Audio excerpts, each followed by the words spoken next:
Hey everybody, get our last little stuff together. Another lovely day here at Transparency Agenda. Booyah. So just in case if you don't know, I'm Louis Porter Jr. And today on December the 21st, I have the 20th for some reason, even though it's the 21st. We're going to be talking about the Levitz Paradigm and the Levitz Paradigm really missing from comics. Now, if you're a fan of comics and you're like, what is the Levitz Paradigm? Don't worry, we'll talk about this later so you can get a better understanding. It is something that is important in the sense of developing stories. It's one of my favorite things I ever learned while reading one of the greatest books ever created about writing for comics. Ta-da!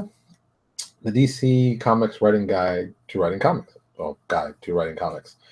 This one is written by Denny O'Neil, signed by actual signed copy, signed by Denny O'Neil. I actually had to meet him in a con, and I was a big fan of the book, and I said, could you please sign it? And he was like, sure. So there's a section that was very, very interesting that I thought a lot of people would find incredibly interesting. It's on page 100.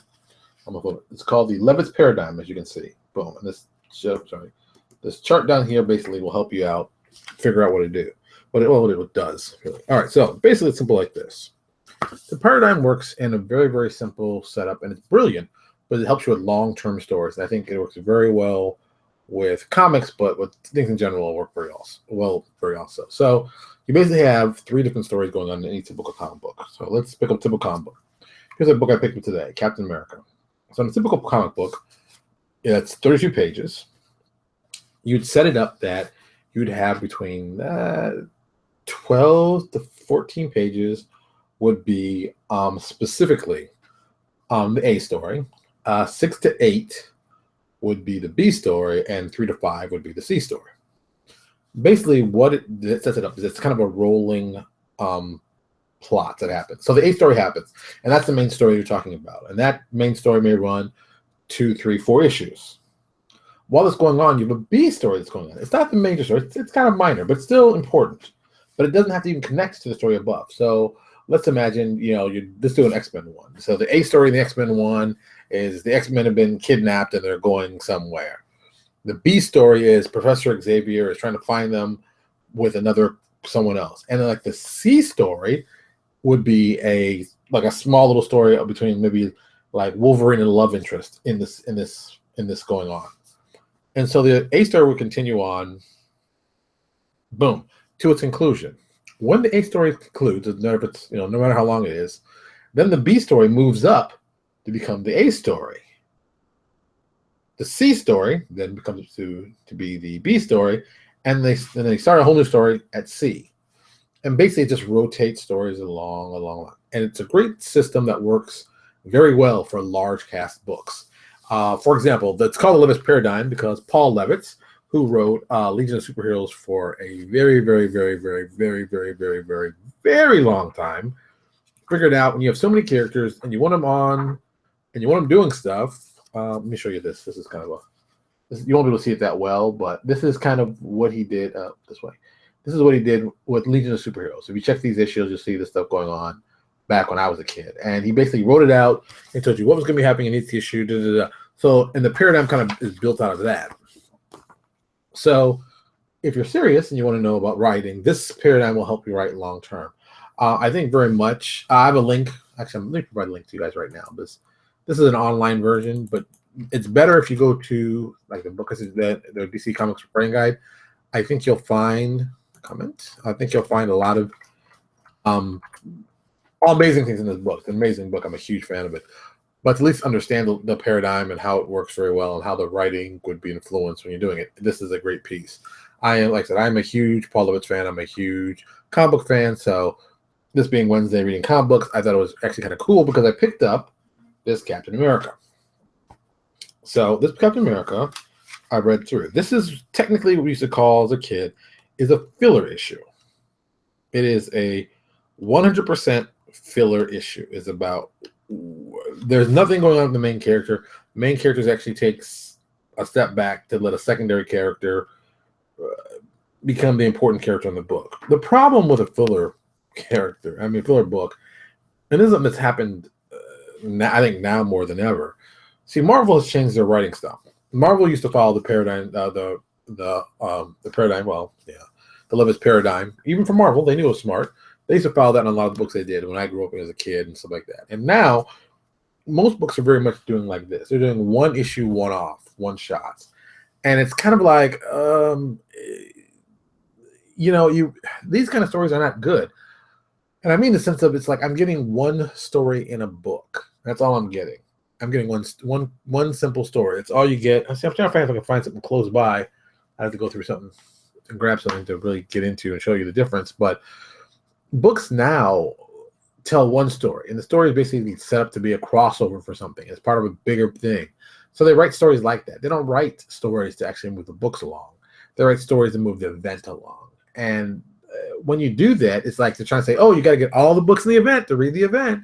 And I'm a big believer in, no, I don't want to read all the books in the event. Make the event something separate, that I don't have to see the event in the books I read, because I'm reading those books for that kind of stuff. And the marketing people are like, no, you got to tie the event into the main book so people will pick them up, and they'll pick up all of them. Well, it gets to a point where I only have X amount of dollars, and I want to read Captain America. That's why I buy Captain America. I don't want to read the event that Captain America is participating in his main book, when they also have a book that is focused on the event itself. It's like Marvel figured out, or I guess Marvel was the first one to really do it. They figured out that, hey, we can do that. We can put the event in these books and people will read them. And I think it actually happened through Spider-Man initially. Because when I was a kid, let's do a little flashback. When I was a kid, you used to be able to pick up an Amazing Spider-Man book. Spider-Man actually had two books at the time. That Amazing and Peter Parker, The Spectacular Spider-Man. Peter Parker's The Spectacular Spider-Man was an urban-based, gritty Spider-Man. So you'd see stuff like Cloak and Dagger and the Punisher and more that kind of level of writing. But Amazing was a traditional four-color superhero you expect to see. So you had these two separate books, and they were built like that for a reason. Then Marvel put together Web of Spider-Man. I think it was Web first, or was Spider-Man first? So I can't remember. I think, Web. No, he's already drawn by then. Yeah. Web of Spider-Man came out. Web of Spider-Man was a third Spider-Man book. And it was kind of an in-between both those books. And it was like, okay. And then they put out Spider-Man, that Todd McFarlane became infamously famous on. The second they did that, they basically had four Spider-Man books, but they were all too similar to each other. They didn't have a distinct piece that made them different. They didn't have a distinct thing that was, okay, this book's about this, book's about that. No, they basically interconnected all of them. So basically, if you read Amazing, well, we wanted you to also read Spectacular. We also wanted you to read Web of Spider-Man. We also wanted you to read Spider-Man. But there was no difference. There was no unique trait to that. And doing that, I think that helped ruin the industry. Because if you have this, like Batman, there was Batman, there's Detective. Batman's book was traditional, four colors, that kind of stuff. Detective was the gritty crime one. And I've always said comics have kind of built themselves in these four genres in the comic book industry: traditional four color, science fiction, urban, and fantasy. So, and that was the four they've always pushed. They've always pushed those four forever. And then when they were actually separate and not just one book with four different things, it made it important. So I could read Detective without reading Batman. Because I liked urban crime, and that's how they didn't do it. But now they just use all the books together. Like, there's no difference. There's really no difference in the books. It's all the same book. You're reading one part of one book that's, that comes out, and they basically want to do, it's really what they want to do, just put out books every week so people buy it every week. But the problem is there's no differential of what I'm reading. So I read Captain America. Oh, this is Captain America. It's great. Oh, but I'm going to read, and this is the Sam Wilson one. Then they got the Steve Rogers one. That's great. And funny enough, both these books written by the same guy, but I don't understand the difference in the book. I'm reading another Captain America book, and while Sam's book is different than Cap, I don't see what makes I would choose over the regular Cap, and vice versa. The character Cap's interesting, but it's not like oh, these books are so different. We're showing Cap in totally different perspectives, totally different types of Caps.